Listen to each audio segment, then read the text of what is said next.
Hi, I'm Bob Schrupp, physical therapist, Brad Heineck, physical therapist. and together we are the most famous physical therapists on the internet. Well, in our opinion, of course, Bob. Today, Brad, we are so excited. We have a guest teacher, an occupational therapist, Pat Beckman. She's got 700 years of experience. Did you know that, Brad? She's been doing this for a long Well, time. better watch out, she's gonna smack you, Bob. The funny story about Pat is 700. she was a candy striper, which a lot of people don't know what that is anymore when she was younger, and some people, of course, think it was a candy stripper. But that's not true, right? Pat? That's true. Yeah. So, all right, Pat has a video today on things that you can do after you've had a stroke. And Pat, I think we'll go ahead and let you start. I'm going to be the person who had the stroke, so this right arm is the affected arm. Okay. Often after a stroke, people say that their arm feeling has changed. And they can feel, but they can't tell where their arm is. So there are little nerve receptors in each joint, and what you want to do is wake those up, and the best way to do it is to do some weight bearing. And I start out with just some simple hand pulls, so if you can grasp your hands Brad, and you want to do it too or not? No, I'm gonna watch. Okay, then pull for 10 seconds, so I'm pulling apart like this. Sure. and hold for 10, 2, 3, 4, 5, 6, 7, 8, 9, 10. I'm shaking. and then you want to push together. I'm going to go like this if it's all right. Yeah, you could either do it with your fingers extended, or you can bend them like And you're I'm praying. pushing Push together. again. 1, 2, 3, 4, 5, 6, 7, 8, 9, 10. Okay, and so you want to repeat that 10 times, and that'll So help. 10 each exercise. Each 10, one, 10 yep. pulling, 10 and 10 pushing. pushes. Okay. And that will hopefully wake up those receptors in those joints, so you can start feeling where your hand is.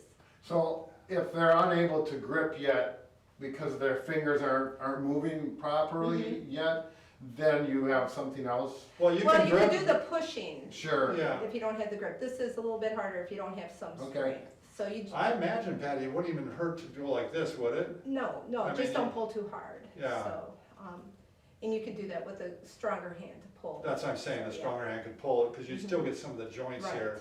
Sure. Not the finger joints, Okay. but I don't know if you could pull like that too or Yeah. not. No, that's a So- good question, thanks, yeah. So, and then the next one is something we call chair push-ups. So you put So your, again, here's my affected arm. and you can um, put your wrists on the end there, and then you just wanna push up and put the weight, what you can handle, into your arms. And as you get stronger, you Now- can even push your feet out a little bit and push it up so Now, this is you're. a real challenge here, is pushing up like this. This takes a lot of strength. Mhm. Now, I imagine a lot of people, after they've had a stroke, Pat, are gonna be doing something like this, because again, this is my weak side. They're gonna lean more this way and maybe even go like this. Right, so try to keep your body centered as well as possible, as much weight as you can put through here. Some people can't tolerate it in their wrists, so you may wanna just use your forearm. Now you will have to lean a little bit, but you Lean wanna, toward this side yeah, and then and go like push that. up.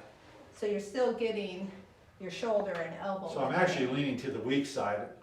My biggest fear is that people will lean away from it to try to, not, and then they're really not getting the benefit. They need Right. to push through the You joints. wanna put as much weight as you can tolerate in those joints. If the shoulder is real weak, this one is a little bit harder to tolerate. So you just may wanna put a little weight onto it. Yeah, not only are you getting the, pushing through the proprioceptors, but you're getting strengthening with this Mhm, too. I mean, right. there's no doubt about it. So this is a great one to be doing here. Yep. And you may need to have a padded arm if you, Right. Sure. if you have some problems, That would so. make, All right, then you had a wall one you wanted us yeah, to do? if you can come over here, there's something called wall push-ups. So you don't have to get on the floor, you just go ahead and put both hands up on the door and just lean into it as far as you can and then push out. And what's nice about this is, especially if you start kind of upright like this, it doesn't take a lot of strength to push it all. Right, right. So if you can get the, if you can get the hand up there, Mhm. and you can just start putting some weight through, right? Right. Pat, it's gonna Yeah. really be helpful. As you get stronger, you can take a step back and put more weight into it. It gets a little more challenging. And if So you now have it's a lot some bad harder. balance, you might want somebody with you just to make sure you don't fall. Exactly, and you don't wanna be banging into the wall here if you got Right. weakness here, so. So will you do it, if someone's doing this at home and this arm is, say it's falling down, can a family member come up and Yep, assist? and just kind of lightly support it. Yeah, this is a great one, because it also, flattens the hand, as opposed Gives to that a lot of good people. extension. Yeah, it gives a good stretch to the hand and wrist too, at the same time we're getting some weight bearing, so. Oh, these are excellent exercises, Pat.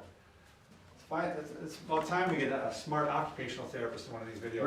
Right. So, And for people who don't know, typically, a lot of times occupational therapists in strokes will work with the arm and the upper bodies, and the PTs will work with the walking and the balance and that kind of thing. the breakdown. We're gonna have to do a video on what an occupational therapist does. There's no doubt about that. Right. I agree. So, all right, thanks a lot for watching.